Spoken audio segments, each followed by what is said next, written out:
into a marriage. Think of it like that. You're getting into a contract with another person for a year, and evicting them is a headache. In today's video, 10 questions you can and should ask a property management company before you get into a contract with them. Let's get to it.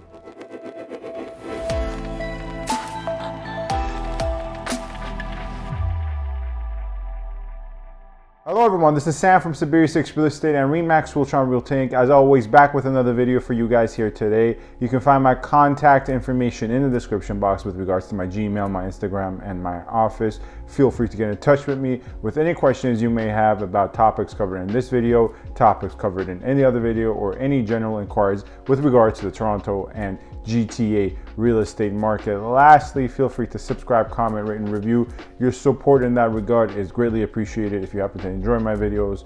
If not, as I always say, as customarily so on this channel, you're not obliged to do so whatsoever, and feel free to dislike, unsubscribe, and leave a constructive yet negative comment. Anyways, enough of that. Let's get to the point of today's video, which is 10 questions anyone should ask a property management company or property manager before they enter into a contract with that property management company for their rental/investment property. Now, this is for residential property purposes only. Some of it may apply to obviously commercial properties, but my expertise is more so in the residential side of things. As always, the timestamps is in the description and in the comments. And one last time before we get into the list, feel free to subscribe, comment, rate, and review, and my contact info is in the description. Enough of that, let's get to number one. What are your references for properties that best approximate my property? So let's say you're dealing with a property that is a detached 3-bedroom, 2-washroom, or 2.5 washroom, 3-bedroom, double car garage. You have the lot size. When you're meeting with a property management company because you want to use the services of a property management company, you should ask them for specific addresses and specific references in terms of testimonials with regards to properties that they've managed in the past. Obviously, the more recent, the better. And not just any old properties. If they send you a reference for a bungalow, that's good. You know, it's a residential property, it's detached. However, you would preferably want a reference of another property that is most closest to your property, a 2-story property that is detached, that has 3 bedrooms, 2 washrooms, so on and so forth. Now, obviously, once again, if they send you a reference of properties they've managed that are condominiums or townhomes, at the end of the day, you'd still get a good understanding of what kind of work this property management company does. Yet, nonetheless, closer the better, right? So that's number one. Number two, what are your tenant screening practices? Now, here's the thing. If you're using a property management company, most likely if you are a owner of a residential investment property, or you're an end user, now you're vacating your current property and you need someone to rent it out for you. If you're using a property management company, there's two main reasons most people use these companies. Number one is a lot of people do not want to, always be in touch with the tenant, go through the process of determining who's going to fix stuff, or if there's an eviction, God forbid, occurring, go through that process. Basically, you do not have time to manage. You just have time for your daily work or whatever your daily routine is. That's number one. Number two is you're hiring a property management company to do expert screening of tenants that you probably could not do, because unless you're a real estate agent or really enthusiastic about real estate, you're not a professional. You might be an accountant, a movie star, whatever. Point is, this is very key. You need to know down to the most minute details what their screening process is. Just, hey, we're going to do credit report, employment letter, pay stubs. No, okay. Credit report, what credit institutions? What is for my property? What is, in your opinion, the minimum threshold credit? Employment letter, what type of employment letter? There's a lot of job letters where it just simply states, hey, this person works here, this is the address, they get paid this amount, and get in touch with us if you have any questions. That's good. But there's other employment letters that amount to pretty much a contract, so a job contract. Are you gonna look at the contract? Both? Neither? What is your tenant screening process? And this is very key for you, the residential owner of this property, for you to know what their screening process is, because a lot of times, regardless of you get paid or not, they're going to get paid if you sign a contract with them, and you want to know if you're spending good money or not, obviously, right? You want to know if they're thorough. So that's number 2. Number 3, obviously ask them, well, what is market rent, and show me comparables, please. You need to know what market rent is, and you need to know how they've derived that market rent before you sign anything. I work with a lot of clients who own a lot of properties, who want to rent them out for cash flow purposes, or even end users who are looking to buy something else, but they're going to keep the condo and they're going to rent out the condo. That actually occurs more than not, I believe it or not. So the point here is, when I advise my clients with regards to rent, and you've probably heard me say this a million times on my channel, the amount of rent is important, but what is more important is getting a tenant that's actually going to pay rent.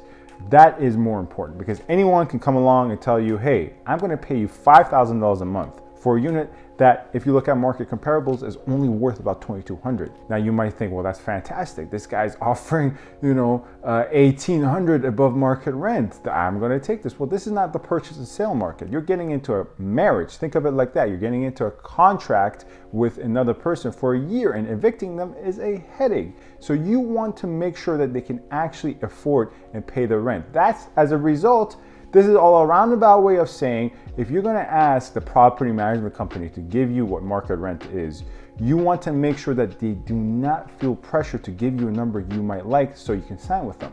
Tell them, give me the most accurate number, even if it's lower than my expectations. I want to see comparables, but I would prefer to go with a lower number so we can get someone who actually can afford the rent and is actually reasonable enough to pay market rent. Whereas if you just give me any old number that will impress me to sign with you, no reasonable tenant is going to pay for that, because that's not what the market says. And if anyone does come along paying for it, they're probably a charlatan and they're not intending to actually pay it. So that is very key. Number 4, what is your fee?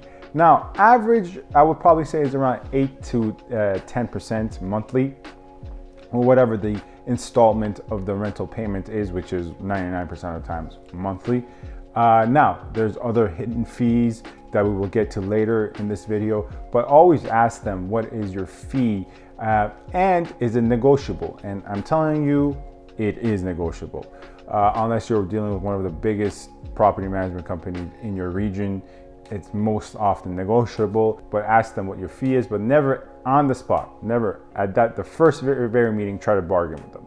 Just ask them what their fee is. Don't say anything else. Leave the bargaining for later, when they are more involved and invested, no pun intended, in your investment property. That's number 4. Moving on to number 5. What happens if the tenant defaults? Property management companies are different. Certain property management companies, for residential properties, they do say, hey, if the tenant defaults for 1 or 2 months of the rent, it is covered. Others do not cover any. Others go 50-50.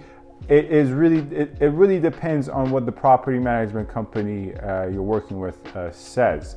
But you definitely want to know what happens if the tenant defaults. Last thing you want is to enter into a contract with a property management company, which is somewhat of the middleman. Pay that property management company 10% on a monthly basis. And what happens is, one of the months, the property management company tells you the tenant has not paid rent. As a result, you do not get paid. Yet, guess what? They still charge you. Once again, we'll get to this later. Number 6, what is the cancellation process? A lot of property management companies really fix you in for a year's term off the bat. You can get 6 months sometimes. Once again, all these things are negotiable. It depends on what size of a company you're dealing with, how big the company is, how much leverage they have, how much leverage you have. But you want to know what the cancellation process is. Sometimes there is a period of notice required, 3 months, 30 days. Sometimes you cannot cancel within the first year. It is fixed, it is set in stone, and thereafter you can only cancel and not renew. So it really, depends from company to company. And you need to know what the cancellation process is for you to make the best decision with regards to your rental property. Number 7, what if the property stays vacant? You've already discovered in certain cases, you work with a property management company, they fix you in for a year, so that is fixed. There's no backing out. Whatever happens in that year, barring anything illegal or the property being destroyed, you are locked into that contract for a year and then the property is vacated thereafter, or you sign the contract and the property stays vacant on the market for 3 to 4 months. It's 3 to 4 months, the first 3 to 4 months of your contract, but nothing has happened yet. What happens? So a lot of property management companies, 99% of them, have a flat fee. They actually start to apply at that point. So a lot of them say, hey, 8 to 10%, sometimes 12% of the monthly rent. If there is monthly rent, in case of a vacant property, a flat fee of however much dollars. It can range from $50 to $100. It just really does depend on the size of your property, on the size of the property management company, and the situation at hand. But you definitely always want to know what happens if it stays vacant, because you have to account for that in your numbers and the possibilities of being fixed and locked in for a year. Number 8, much similar to the default of rent, who pays for damages? If there's damages to occur in the property that exceed the damage deposit, if this is in a jurisdiction that has damage deposits, and those are legal clauses within leases. What happens if there's damages and it's not covered by any other clause? Who pays for it? Is it me or is it you? Often there are certain arrangements when the property management company either flips the bill and you rebate them. The reverse of that exists as well, where you flip the bill at first and then they rebate you. Sometimes they broker something between you and the tenants. Ideally, they cover for a certain amount of damages past the deposit for damages. At the end of the day, what is the purpose of a property management company if they do not cover much? As you can probably tell, I'm not really high on property management companies. There are certain exceptions, but on average, I'm not. But point is, this is definitely a very key question for you to ask in order for you to make the best decision prior to getting involved with any property management company for your real estate property. Number 9, what is your experience with evictions? So once again, harkening back to earlier in the list when we talked about default of rent, what happens? Well, the eviction process. What is your experience? Have you gone through the eviction process yet? Do you have in-house lawyers? Do you outsource lawyers or paralegals? Who pays for the fees? Or sometimes there's application fees, the landlord-tenant board, they charge you sometimes. Who pays for those fees? Who files the paperwork? Do I just sign or do I have to actually fill out the paperwork? All these things are important for you to know, obviously, before you enter into any agreement or contract or agency relationship with a property management company. Lastly, and one of the most important ones in my frank opinion, is when and how do I get paid? How refers to the method of payment, but more important than the how is when. A lot of property management companies, if they get paid on the 1st of September, they pay you the following month, October 4th, let's say. That's because they're waiting for the money to settle in the trust account, for the checks not to bounce from the tenants. They know they have the money, they withdraw their cut and then give it to you. Sometimes there is a month carryover of when you get paid. Other times it's more immediate.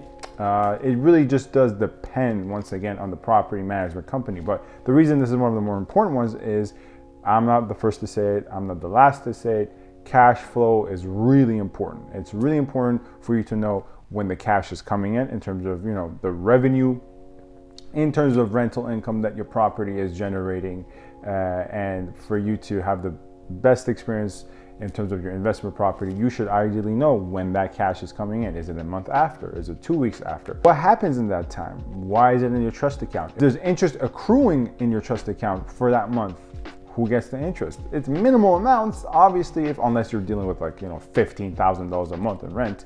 But it's minimal amounts, but obviously, once again, you should know all of this. This is very important.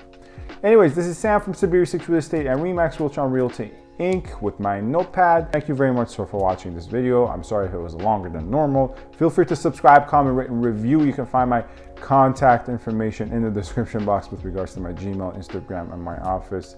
Thank you very much for watching this video. Stay tuned and stay safe.